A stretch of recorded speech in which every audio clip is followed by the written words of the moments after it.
ariko ntihagira nuza akurikiye ikoma ntibamuheze cyangwa bamuhutaze. Hagati aho abageze hano unyemerere baramutse muraho neza ab'Imana yimanye. Reka izakomeze ibimane maze aho kubatanga izatange Boko Haram na Al-Shabaab mwamfuramye. Unyemerere baramutse mu byiciro. Nabonye abagabekazi mwaduhekeye namwe babyeyi mu byuri ibibondo. Reka baramutse gira muraho mwuka byaramwabyaje hamwe maze ubwiza buhura no kwisiga amata byaramavuta. Ndamukije abasaza y'imbizi urugendo n'uruhanga rwawe ruhanika muraho mwantajorwaga. Nabonye abari beza bamwenyura ntibamware batari nk'aba bandi babumbura akanwa ugasanganirwa n'ibihanga muraho bari beza. Nabonye kandi abasore b'ubwema abasore b'ubushogwe n'ubukaka muraho namwe rwema rwemera Imana. Ngewe nitwa Hakuzimana Yohani Maria Vianney wa Nkubiri wa Kuranga wa Karinijabo wa Bizoza abasembe bayakabeba nkaba n'intwari y'intwara muheto natwaye umutana wa Rwogera wongeye muri rakorokaga ujuyeze nk'iterugina nyirugero bw'indamutse. Ndahanyuma yuko nataramye inyaruguru kwa Muhigirwa mu Kinyaga kwa Rwagataraka mu Bwishaza kwa Biti bibisi mu Kabagari kwa Ntura ya Nyirimigabo wa Marara wa Munana wa Gaga wa Mutezi Ntare wa Sesonga y'Amakara wa Kirabira cya Bucuzi wa Nyantabana wa Burigane bwa Ngoga ya Gihinira wa Sagahutu wa Sendwega rwa Mututsi. Nataranye kandi mu Ngoyi kwa Kamuzinzi Karusagara intaka n'Urutemangusho mu Murera kwa Ndungutse na Rukarweshere rwa Sekidandi mu Bwana Cyambe kwa Nkuba ya Nyabakonjo na Rwusisi rwa Kigeza cya Rwakagara. Nataranye kandi mu Bugesera kwa Nsoro ntarama mu Buganza bwo kwa Medaridi ntarama mu Gisaka cya Bimigongo Imirenge ndetse n'Igihunya kwa Kimenyi cy'Abazimya barogera rwazira nkende ariko n'umuntu rwanda rahataramye bampugwa mu gacuma kirahirwa ndarusogongera ndarusinda basigara batogana n'igitaro nanjye ntabwo ndarushye mu ngomera gasho ntabwo ndoroshe rwose.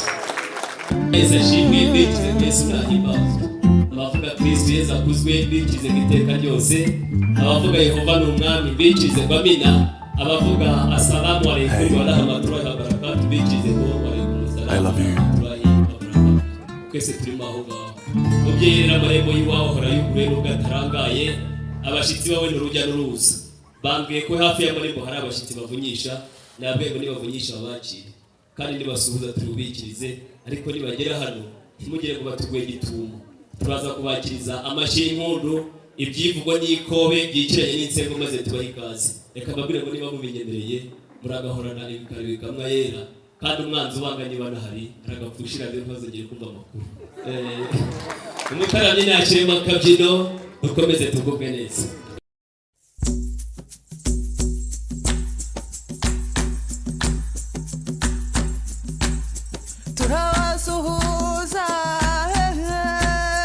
turabasuhuza tubifurije amahoro nguyu munsi wa none ihe n'ishema ry'abahanzi turatamana namwe turatarama dukeshe kandi twese twaje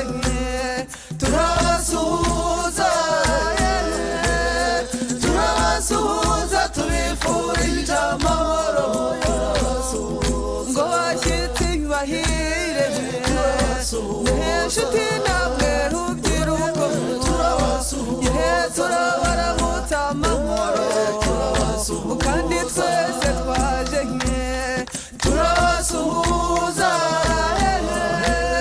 turabasuhuza tubifurije amahoro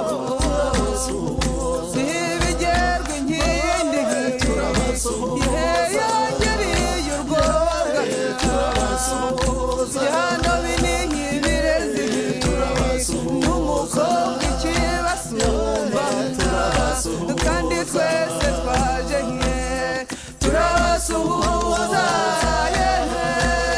turabasuhuza tubifurije amahoro umuhorakeye gakoni k'abakobwa turabasuhuza mukabyagaju umukobwa ikibagenga kandi twese rwose. Mubyeyi Kayoga mu kanya gatambutse ubwo mwabona gudutsinsino amano yanjye yari imbere nari nerekeye mu bikingi by'amarembo hari umwana wa hano wari umvuruje ngo yikanze igitero n'ab'igisembura n'abatware bafite imitwa ku mitwe, n'abaretse ibirenge byabo bigimba kujya imbere mu mbuga yacu n'isibo ngari. Ku ruhembe nahabonye umubyeyi Karemera Laureni nsanga ndamuzi. Mubyeyi Laureni n'imfura mwazindukanye. Uyu muryango wa Emmanuel baje neza n'umuryango wateye ishoti Imandwa, twasingiye umusaraba turaba Kristo. Iyo tubonye abashitsi nkamwe rero uba ari umwanya mwiza wo kugira ngo dushime Imana. Munyemerere abashitsi n'abasangwa twese tujye ejuru, abarimo bambaye ingofero zitabugenewe barazikuramo kugira ngo umwuka wera aze kumanukira mu gihorihori neza. Ariko wandikiye ingofero na muganga we arakomeza yambare. Twese duhagurutse reka dusenge Imana. Duciye bugufi dusenge. Rugira rugaba kandi rurema, twongeye kugushimira ko waturinze kugana inyenga tukaba tucyaragaje ubugiri. Turagushimye kandi mwami w'ijuru, wowe waturinze umwaka w'ijoro, iki gitondo kikaba cyatangaje ari umwakaka. Iyo bitaza kuba ku bwawe bohera bamwe muri twebwe akamuri kaba kaburiye mu kamuga.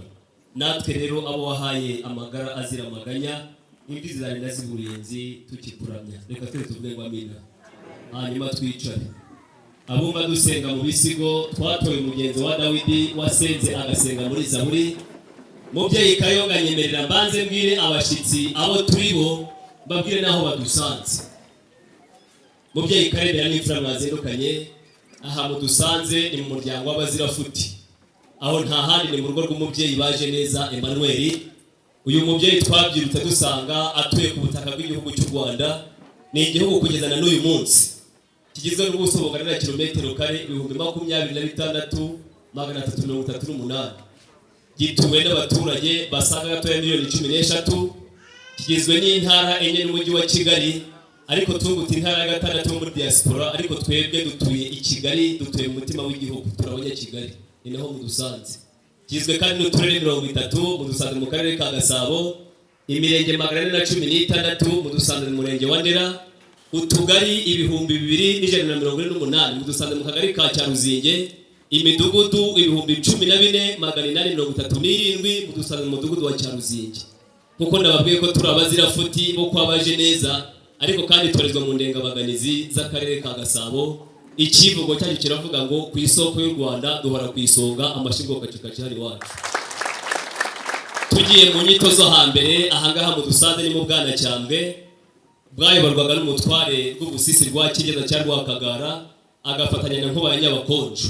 Urw'ubusisi rwa Kigeza akagira amateka, ni wa mugabo wa padiri bere bagiye kubatiza, bagiye gusuka amazi ku ruhanga atahadata, uruhanga rw'imfura, yerekana munsi y'urukenyerera tubatiza aho ngaho niho haciye ibintu. Aha ni mu Bwanacyambwe. Mubyeyi Kayonga rero twakiriye abatanyuranya, bakaba imfura bavuye mu muryango wa Bizamenyimana Berenari uhagarariwe na Iyamuremye Zakariya. Mbise abatanyuranya kubera ko uriya mubyeyi Karemera muzi, ntabwo yagusanga uri gusoma mu itangiriro ngakwirukanza kujyana mu byahishuwe. Ntabwo yagusanga uri mu bihangano by'umwuka ngakujyana mu by'umubiri. Yewe ntabwo yagusanga uri kuramya Imana ngakwirukanza kujyana mu guhimbaza.